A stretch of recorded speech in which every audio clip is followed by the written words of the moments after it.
జొన్నపిండితో చేసిన పునుగులు రెడీ అయినాయండి. ఇవి చాలా బాగుంటాయి. మైదా పిండితో చేసేదానికంటే జొన్నపిండితో చేసేవి ఆరోగ్యకరమైనవి.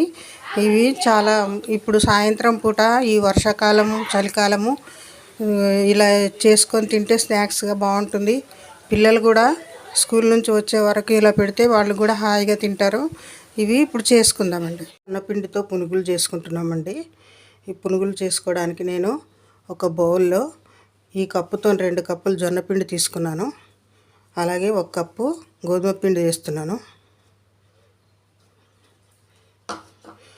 అలాగే ఒక చిన్న కప్పుడు బియ్యం పిండి వేస్తున్నాను. దీనిలోనే కొంచెం సాల్ట్, సరిపడా సాల్ట్, పెరుగు 1 కప్పుడు తీసుకున్నానండి. పెరుగు బాగా చిలికాను. ఈ పెరుగు వేసేసి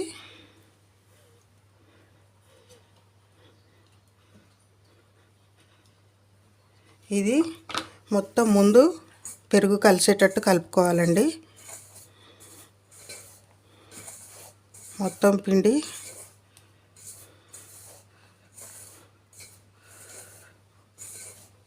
ఇది చేయితో కలిపితేనే కొంచెం శుభ్రంగా కలుస్తుందండి. స్పూన్తో కలిపితే అంత కలవదు. ఇలా కలుపుకున్న తర్వాత కొంచెం కొంచెం నీళ్లు పోసుకుంటూ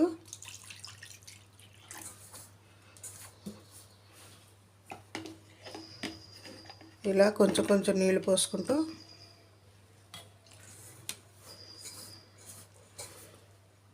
దోశ పిండి కన్నా కొంచెం చిక్కగా పునుగులు వచ్చేటట్టు పిండి కలుపుకోవాలండి. ఇలా కలుపుకోవాలండి పిండిని. ఇలా కలుపుకున్న తర్వాత ఇది ఒక అర్ధగంట నానబెట్టుకోవాలి. మూత పెట్టి ఒక అరగంట నానబెడదామండి.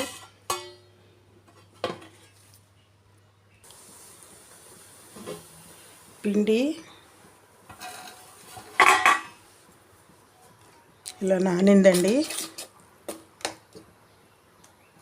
దీనిలో ఒక 2 ఉల్లిపాయలు సన్నగా తరిగి పెట్టుకున్నాను. అవి పచ్చిమిరపకాయలు సన్నగా తరిగాను. కొత్తిమీర కూడా సన్నగా తరిగి పెట్టుకున్నాను. కొత్తిమీర ఇవన్నీ వేసేసి బాగా కలుపుదామండి. ఒక 1/2 స్పూన్ తినే సోడా కూడా వేస్తున్నాను. ఇవన్నీ మొత్తం మళ్ళీ బాగా కలుపుకోవాలి. పిండి ఎంత బాగా కలుపుకుంటే అంత బాగా వస్తాయి. ఒక సైడే తిప్పాలండి పిండిని. ఇలా బాగా తిప్పుకోవాలి. ఈలోపు పొయ్యి మీద కడాయి పెట్టుకొని నూనె పోసుకుందాము. నూనె వేడైందేమో చూద్దామండి. వేడైంది. ఇప్పుడు దీనిలో ఇలా కొంచెం కొంచెం పునుగులాగా వేసుకోవాలి.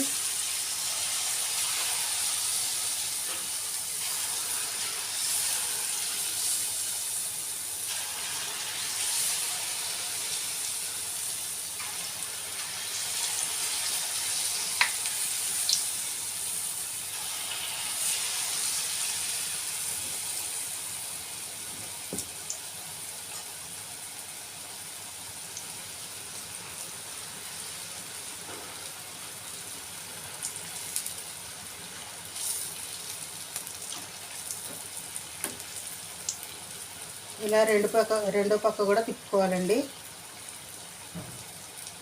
మీడియం మంట మీద పెట్టుకోవాలి. హైలో పెట్టుకుంటే కొంచెం తొందరగా కాలిపోయి లోపల ఉడకకుండా అయిపోతాయి.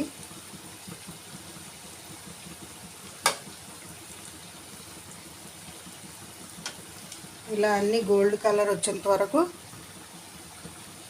వేయించుకొని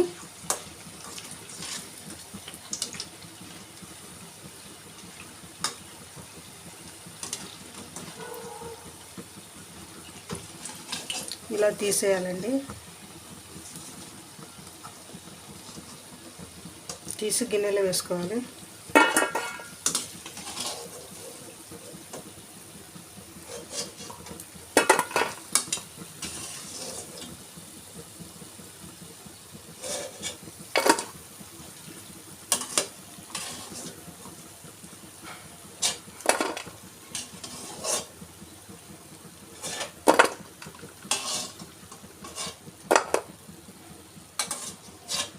ఇలాగే ఇంకొక వాయి కూడా వేద్దాము.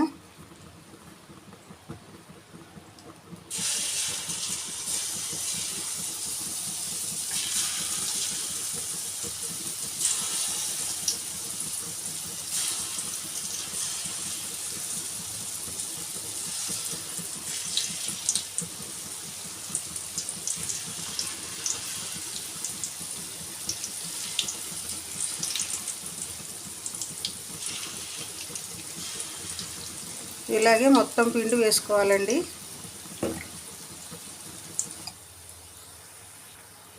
ఇలా అయిన తర్వాత అన్నీ తీసేసుకోవాలండి.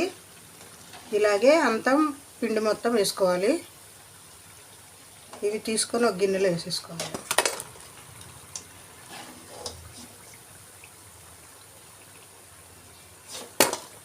తర్వాత సర్వ్ చేసుకోవడమేనండి. అంతేనండి, జొన్న పిండితోని పునుగులు చాలా క్రిస్పీగా లోపల సాఫ్ట్గా బాగుంటాయండి.